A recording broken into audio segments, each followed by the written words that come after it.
All right, another type of equation that we'll be looking at will be radical equations. With a radical equation, the very first step that you want to do is to isolate the radical.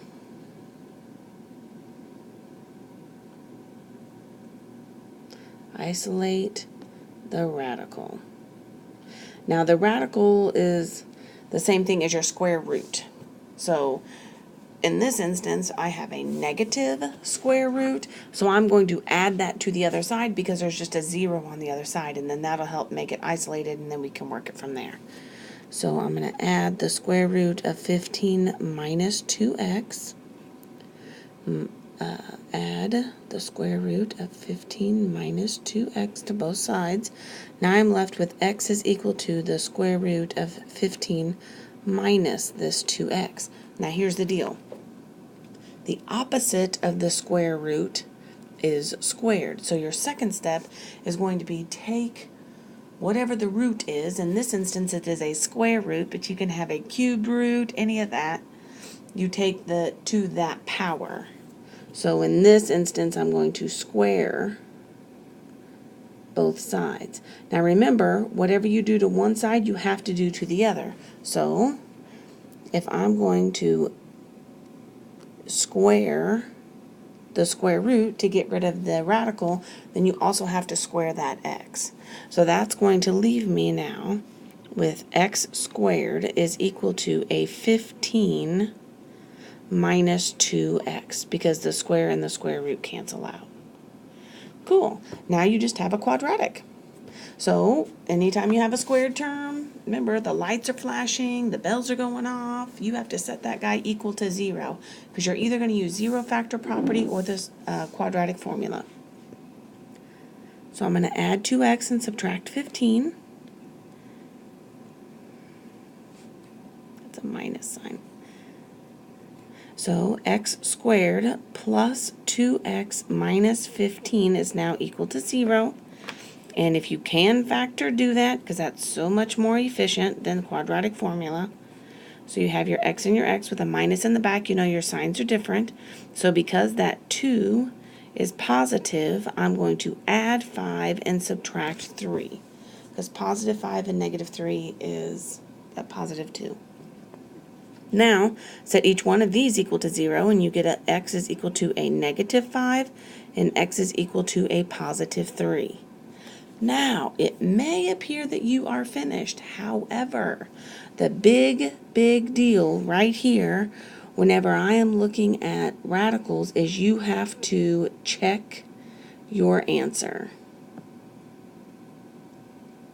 This is the only type of problem where you have to check your answer.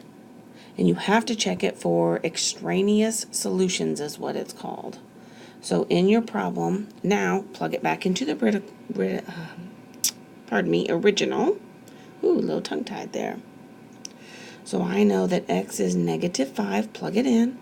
So negative 5 minus the square root of 15 minus 2 times negative 5 is equal to 0. So I have negative 5 minus, now 15 and then negative 2 and negative 5 is 10, so this is really the square root of 25. And look what ends up happening. Negative 5 minus 5 equals 0.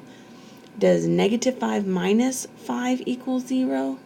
No, and that is why you have to check, because negative 5 is not an actual answer for us. Now let's check 3. And I'm basically out of room here, so we're going to go off to the very bottom here. Let's squeeze her in. X is equal to 3. So now I have 3 minus the square root of 15 minus 2 times 3 equals 0. So this is 3 minus the square root of 9. And 3 minus 3 does equal 0. And there it is. So 0 equals 0. And we're Good to go. Awesome. So the only answer to this problem is a 3. That is why you have to check your extraneous solutions. Cool, let's do another one. All right, we're going to go ahead and skip to example 6 just because it's a little bit easier. Now the same concept applies even though you see that this is a cube root, but the same concept applies in that you isolate a radical. Now because we have 2 radicals, for this one I am going to add the cube root of x to both sides. That way we at least have one of the radicals isolated. So I now have the cube root of 4x squared minus 4x plus 1 is equal to the cube root of x. Now the same thing, keep in mind, this is a cube root, so what exponent do you take both of these to in order to get rid of that cube root? Yeah, we're going to cube both of those. Cool. Now the beauty of this is the cube and the cube root on both sides take each other out. So now I'm just left with a 4x squared minus 4x plus 1 equals x. Cool.